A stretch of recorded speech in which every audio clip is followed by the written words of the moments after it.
Lava Jato. Ex-ministro José Dirceu tem até às 4 da tarde para se entregar à Polícia Federal em Curitiba. Tripulantes da Avianca devem manter no mínimo 60% das operações durante a greve. A decisão é do TST. Fake news e eleições. TSE em constante busca por mais segurança para o eleitorado. Assegurar a credibilidade da nossa urna eletrônica e dos sistemas digitais eleitorais foi, sem dúvida, um dos maiores desafios do TSE. 17 de maio, Dia Internacional contra a Homofobia. Prática pode se tornar crime ainda este mês no Brasil.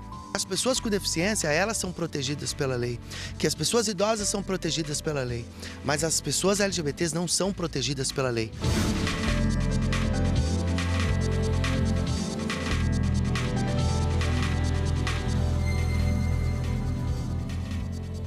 Olá, boa tarde. Boa tarde. O ex-ministro José Dirceu ainda não se entregou à Polícia Federal. Ele tem até às 4 horas da tarde para se apresentar em Curitiba. E sobre o assunto, vamos começar agora ao vivo com a repórter Carolina Chaves. Olá, Carol, boa tarde para você. Boa tarde, Rafaela. Boa tarde a todos. Olha, Dirceu tem menos de 3 horas para se entregar à Superintendência da Polícia Federal em Curitiba. O juiz Luiz Antônio Bonar, da 13ª Vara Federal em Curitiba, assinou o mandado de prisão após a decisão do Tribunal Regional Federal da 4ª Região em Porto Alegre. O tribunal negou o recurso de Dirceu, que buscava a prescrição dos crimes por causa da idade avançada dele, e determinou, com base na decisão, no entendimento do Supremo Tribunal Federal, o cumprimento imediato da condenação de 8 anos e 10 meses pelos crimes de corrupção e lavagem de dinheiro. E nessa mesma decisão, Rafaela, o irmão de Dirceu também deve começar a cumprir a condenação de 8 anos e 9 meses de reclusão. Rafaela. Carol, falando em TRF4, Tribunal Regional Federal da 4ª Região, o tribunal também determinou a execução da pena do ex-tesoureiro do PT, o João Vacari Neto, e do empresário José Carlos Bunlai. Foi isso, Carol? Conta pra gente. Isso mesmo, Rafaela. Olha, a decisão foi da 4ª Seção do Tribunal Regional Federal da 4ª Região, também em Porto Alegre, que negou o recurso de João Vacari Neto e do pecuarista José Carlos Bunlai, e manteve as condenações. Os dois pediam para que os processos fossem para a Justiça Eleitoral, o que não foi atendido. Os desembargadores entenderam que não houve crime eleitoral que justificasse a transferência da ação e, por isso, manteve a condenação e determinaram a execução imediata. Vacari foi condenado a 6 anos e 8 meses de reclusão por corrupção passiva no regime semiaberto. Bunlai foi condenado a 9 anos e 10 meses por gestão fraudulenta e também por corrupção. A ação se refere a um empréstimo de 12 milhões de reais do Banco Chaim ao pecuarista Bunlai, que repassou esse valor para o Partido dos Trabalhadores em troca de contrato com a Petrobras para operar um navio sonda, isso em 2004. O contrato de 10 anos custou $1,5 milhão de dólares. João Vacari Neto está preso no Complexo Médico Legal em Pinhais, Curitiba, por causa de outras condenações. Já Bunlai, que está em liberdade, deve voltar para a prisão assim que a Justiça Federal do Paraná assinar a execução da decisão do Tribunal Regional Federal. Voltamos ao estúdio. Obrigado, Carol. E os tripulantes da Avianca devem manter, no mínimo, 60% das operações durante a greve. Os aeronautas anunciaram paralisação total por tempo indeterminado. Os sindicatos dos aeronautas devem manter o mínimo de 60% dos associados empregados da Avianca nos aeroportos de Congonhas, em São Paulo, Santos Dumont, no Rio de Janeiro, Juscelino Kubitschek, em Brasília, Luiz Eduardo Magalhães, em Salvador. A decisão foi tomada pela ministra do Tribunal Superior do Trabalho, Dora Maria da Costa, em ação cautelar preparatória de dissídio coletivo. A ação foi ajuizada pela empresa após os tripulantes anunciarem paralisar as atividades a partir das 6 horas da manhã de hoje, por tempo indeterminado. Os motivos da greve seriam os atrasos para o pagamento das verbas trabalhistas e descumprimento de compromissos firmados pela empresa. TSE realiza o Seminário Internacional Fake News e Eleições. O evento reúne diversos especialistas do mundo inteiro na sede do Tribunal Superior Eleitoral em Brasília. E é para lá que vamos agora conversar ao vivo com a repórter Raquel Vargas, que acompanha o evento e tem mais informações ao vivo para a gente, né, Raquel? Boa tarde.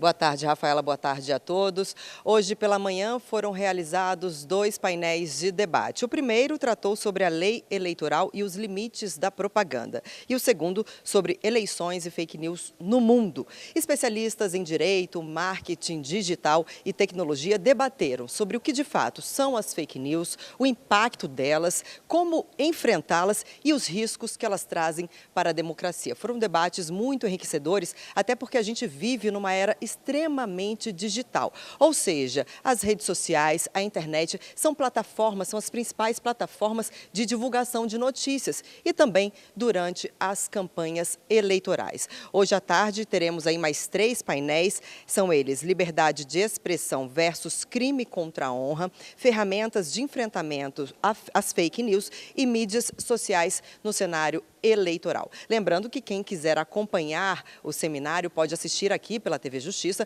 ou pelo canal da Justiça Eleitoral no YouTube. Bom, e ontem foi a abertura desse seminário aqui no TSE, estava presente a presidente do TSE, ministra Rosa Weber, e outras autoridades. A repórter Maíra Guedes acompanhou e mostra pra gente. Juristas, jornalistas, especialistas em segurança, profissionais de diferentes áreas interessados em discutir notícias falsas ocuparam o auditório do TSE para participar do seminário internacional Fake News e Eleições. Além da ministra Rosa Weber, presidente do tribunal, estiveram na abertura do evento o ministro da Justiça e Segurança Pública, Sérgio Moro, o vice-presidente do STF, ministro Luiz Fux, a procuradora da República, Raquel Branquinho, a encarregada de negócios da União Europeia, ministra Cláudia Gintersdorfer, a diretora do Serviço de Instrumentos de Política Externa, também da União Europeia, doutora Hilde Hardman, e o vice-presidente do Conselho Federal da OAB, Luiz Viana Queiroz. A presidente do TSE lembrou que a própria Justiça Eleitoral foi alvo de notícias falsas nas últimas eleições. Fomos surpreendidos por um movimento paralelo de direcionamento maciço de ataques à justiça eleitoral. Assegurar a credibilidade da nossa urna eletrônica e dos sistemas digitais eleitorais foi, sem dúvida, um dos maiores desafios do TSE nas eleições de 2018.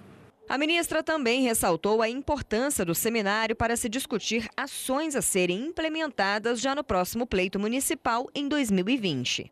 O presente evento serve, pois, à consolidação do conhecimento adquirido no enfrentamento das fake news e viabiliza a este Tribunal Superior Eleitoral o aprimoramento das ações que encetou, bem como a definição de novas estratégias para o futuro. No primeiro dia de seminário, os inscritos participaram da palestra Combatendo a Desinformação e Preservando a Liberdade de Expressão, com Ricardo Gutierrez, secretário-geral da Federação Europeia de Jornalistas. A palestra foi traduzida simultaneamente para o português.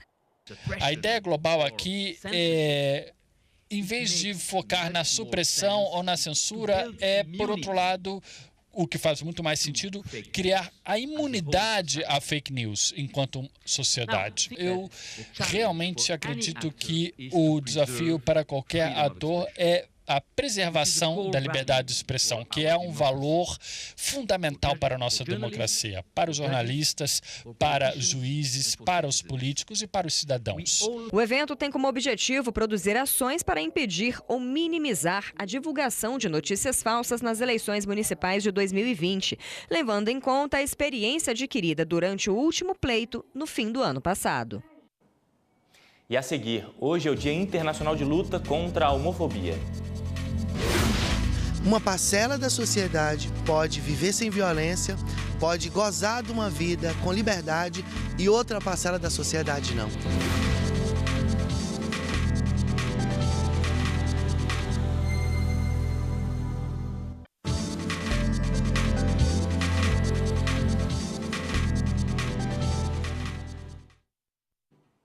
Hoje é um dia importante que marca a luta contra a homofobia, prática combatida em diversos países e que no Brasil pode se tornar crime ainda este mês. O Supremo Tribunal Federal deve retomar o julgamento de 2 ações que pedem a criminalização da violência contra homossexuais e transexuais. Ativistas afirmam que, além da parte legal, também são fundamentais políticas públicas de combate à discriminação e ao preconceito. A nossa regra aqui não aceita isso. Nós impomos nossa regra. Vocês estão expulsos do clube. Passa aí. Eu estou mandando vocês sair. Respeita o ambiente. As imagens que você acabou de ver foram feitas pelo Alexandre. Ele e um amigo estavam em um clube em Brasília quando um dos diretores do local pediu que os dois se retirassem. O motivo? O fato dos dois serem homossexuais. A gente questionou por que ele estava falando aquilo, por que a gente deveria sair e que a gente não tinha feito nada demais, afinal foi só um abraço. Daí a gente procurou a direção do clube para saber quem ele era. O caso ganhou repercussão nas redes sociais e foi parado na justiça. O clube foi obrigado a desenvolver uma campanha de combate à homofobia e de fazer um treinamento com os funcionários para melhorar o atendimento ao público. O judiciário também impôs uma indenização por danos morais. O que o Alexandre e o amigo dele sofreram é apenas uma das formas de violência quando se fala em homofobia. Ela ocorre quando há discriminação, agressões físicas, verbais, em razão da orientação sexual das vítimas. A identidade de gênero também é motivo para crimes contra transexuais. Casos como este ocorrem em todo o país e levantam uma discussão sobre as formas de combate a estas práticas. Um levantamento feito pelo Ministério dos Direitos Humanos, divulgado no início deste ano, reuniu denúncias recebidas pelo Disque 100 e por ONGs de defesa dos direitos dos homossexuais. Quanto aos assassinatos, entre 2011 e 2018, foram registrados pelo menos 4.422 assassinatos de homossexuais, média de uma morte a cada 16 horas.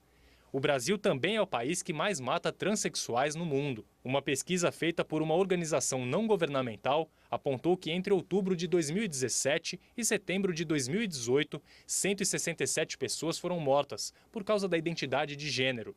Uma das formas de combate a essas práticas está aqui, no Supremo Tribunal Federal. Uma ação direta de inconstitucionalidade por omissão e um mandado de injunção. Dos 11 ministros, 4 já votaram aceitando o pedido. Os processos são julgados em conjunto e os autores pedem que homicídios, agressões e discriminações cometidos em razão da orientação sexual e da identidade de gênero se tornem crimes. Integrante de uma organização não governamental de direitos de travestis e mulheres transexuais, a TAI acredita que, além da criminalização da homofobia e da transfobia, são necessárias a atuação do Estado e a criação de políticas públicas. Nós precisamos fazer campanhas para que as pessoas se conscientizem de que elas não podem ser LGBTfóbicas. A gente não pode dar uma resposta sempre punitiva. A gente tem que fazer com que as pessoas que foram discriminatórias, elas entendam que elas não podem ser daquelas formas e elas têm que dar uma resposta para a sociedade. O dia 17 de maio marca a luta mundial contra a homofobia. É a data em que a homossexualidade foi retirada da lista de doenças da Organização Mundial da Saúde. Para este ativista, o dia deve ser utilizado como uma forma de pedir que os direitos sejam iguais para todos. Nós precisamos equiparar em direitos toda a sociedade, para que a gente não crie uma sociedade em que uma parcela da sociedade pode viver sem violência, pode gozar de uma vida com liberdade e outra parcela da sociedade não. Senão você hierarquiza as relações humanas e você sinaliza para essa sociedade de forma pedagógica que as pessoas com deficiência, elas são protegidas pela lei, que as pessoas idosas são protegidas pela lei, mas as pessoas LGBTs não são protegidas pela lei.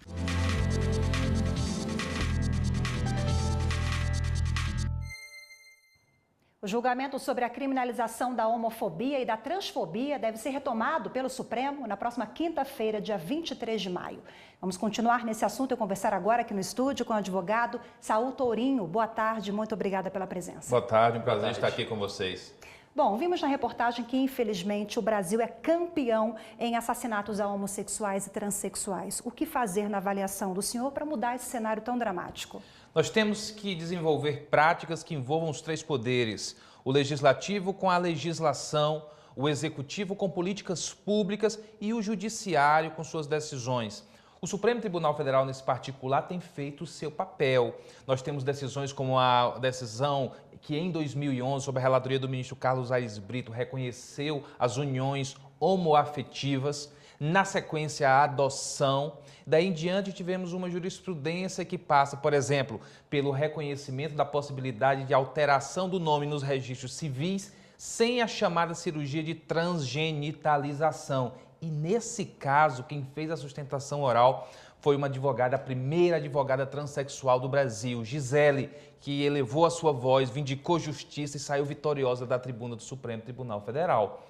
Esse caso da união afetiva, vale lembrar que foi reconhecido pela ONU como Patrimônio da Humanidade no final do ano passado. Ou seja, nós temos uma jurisprudência desenvolvida a respeito disso, mas é importante não parar. O primeiro passo já foi dado, mas a trajetória das liberdades, Nelson Mandela que dizia, o caminho da liberdade é um caminho longo.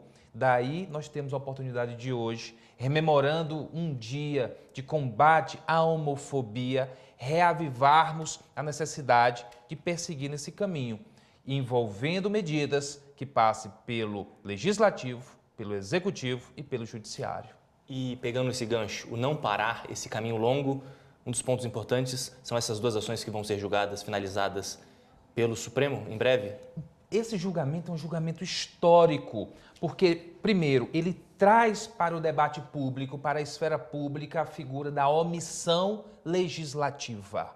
O que fazer quando o Congresso Nacional não disciplina legislativamente uma dada medida? Daí o Congresso Nacional não pode fragmentar os direitos fundamentais, porque ele, Congresso, também é guardião da Constituição. Cada parlamentar jura proteger a Constituição quando toma posse. O Supremo, nesse julgamento, tem a oportunidade, e o ministro Celso de Mello, decano e relator das ações, já trouxe a sua proposta, uma proposta inteligente. Ele diz, olha, nós temos legislação para o racismo e eu reconheço a homofobia como uma espécie de racismo na modalidade social. Portanto, há legislação para tratar a respeito, sem prejuízo do Legislativo aprovar lei própria para disciplinar a medida. Por favor. Tivemos também uma decisão super recente, monocrática, da ministra Carmen Lúcia, que se refere à cura gay. Para a gente finalizar e falando sobre os avanços, né, que o Judiciário vem dando. Uma decisão de fato muito recente da ministra Carmen, que subscreve a postura do Conselho Federal de Psicologia, que entendeu que os psicólogos não poderiam oferecer a seus pacientes a cura gay, pelo simples fato de que não se trata de cura, porque não se trata de doença. Foi uma decisão importante que, mais uma vez, saiu do Supremo Tribunal Federal. Doutor Saul Tourinho, mais uma vez, obrigada pela participação. Boa tarde. Boa tarde. Obrigado, boa tarde. Boa tarde. E o plenário do Supremo validou a aplicação de URV para contratos firmados antes da implementação do real em 1994. O caso chegou ao STF em 2005, depois da Confederação Nacional do Sistema Financeiro pedir para que o artigo da lei que criou o real fosse declarado constitucional. Esse artigo criou a URV, Unidade Real de Valor. Ela funcionou como uma unidade transitória entre março e junho de 1994. Ela foi a segunda etapa para a implementação do real e servia como unidade de conta e referência de valores. A URV também, segundo a lei, deveria ser usada no cálculo dos índices de correção monetária nos 2 primeiros meses de circulação do real, julho e agosto de 1994. O presidente do STF, ministro Dias Toffoli, disse que na época a correção monetária foi feita de formas diferentes. Em uma, o cálculo comparava a URV com o real, conforme diz a lei. Em outra, com o cruzeiro real, a moeda que não existia mais. Em sua criação, inequivocadamente, esteve presente o espírito da preservação do referido equilíbrio econômico-financeiro. A sua função foi exatamente de manter o equilíbrio econômico-financeiro dos contratos. Já os ministros Celso de Mello e Marco Aurélio votaram contra a ação. Para eles, a URV não poderia ser aplicada nesses casos. Mesmo nas hipóteses de retroatividade mínima, na conhecida lição do saudoso professor Matos Peixoto, mesmo aí essa Suprema Corte tem advertido. Quando o ato estatal revelar-se apto a modificar efeitos futuros de contratos anteriores, que a eficácia imediata da lei nova, em tal específica situação, revestir-se-á de caráter inegavelmente retroativo. O artigo 38, na redação confusa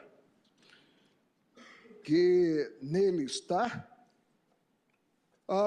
versa exclusivamente correção monetária e se pactuado um índice favorável ou não a este ou aquele segmento, o que pactuado é lei entre as partes e precisa, presidente, ser respeitado. Mas a maioria seguiu o relator. O plenário considerou constitucional o artigo que adota a URV para a correção monetária de contratos firmados antes da implementação do real. A distinção entre correção monetária nominal e correção monetária real, que vem no caput do artigo 38 e seu respectivo parágrafo único, levou em situações similares este tribunal a densificar o entendimento da incidência direta e imediata do novo regime, sem que isso se considerasse uma agressão às garantias constitucionais do ato jurídico perfeito e do direito adquirido. Não há direito adquirido a padrão monetário, porquanto compete exclusivamente ao Estado legislar sobre o Estatuto Legal da Moeda e ainda de que a norma que altera a correção monetária tem igualmente a natureza de lei monetária, enquanto também trata sobre o padrão de valor. E a seguir, mulher ganha na justiça o direito de criar o gato dela no apartamento. Eu fiquei muito feliz com o resultado.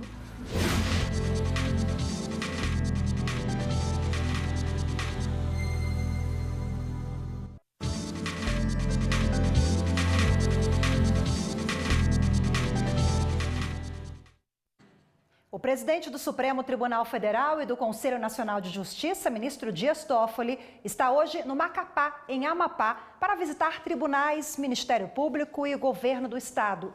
O encontro serve para promover o diálogo com os operadores do direito no estado e ampliar a integração do Poder Judiciário. Estão marcados encontros com magistrados, procuradores e demais autoridades locais. O Amapá é o primeiro estado da região norte do país a receber essa visita institucional. O presidente Dias Toffoli já visitou outros 9 estados com o mesmo objetivo. Mulher entra na justiça para poder manter a gata de estimação com ela no apartamento. Para os ministros do Superior Tribunal de Justiça, condomínios não podem simplesmente proibir a presença de animais de forma genérica. A Lilian recebeu um ultimato do síndico. Se não tirasse a Nina do apartamento, receberia uma multa que aumentaria em caso de descumprimento. Eu não quis me desfazer, nem doar, nem achei que a melhor opção fosse entrar na justiça para tentar mudar a convenção do condomínio ou ter uma permissão que eu pudesse, ficar com ela. Lilian recorreu após decisão do TJ do Distrito Federal em favor do condomínio. A dívida já estava grande quando o STJ decidiu que era um direito dela ficar com a gata. Para os ministros da terceira turma, a convenção de condomínio não pode proibir animais de estimação de forma genérica, somente se oferecer riscos concretos à saúde ou à segurança dos vizinhos. Ou se fizer muito barulho. O relator do caso, o ministro Vilas Boas Cueva, ressaltou que as limitações previstas nas convenções são passíveis de apreciação pelo Poder Judiciário sob o aspecto da legalidade e da necessidade do respeito à função social da propriedade, de acordo com o artigo 5º da Constituição Federal. A lei dos condomínios, que é da década de 60, é taxativa. Se os moradores se reúnem em convenção e estabelecem a proibição, não há o que se discutir. E essa vinha sendo a tendência nas decisões do Poder Judiciário.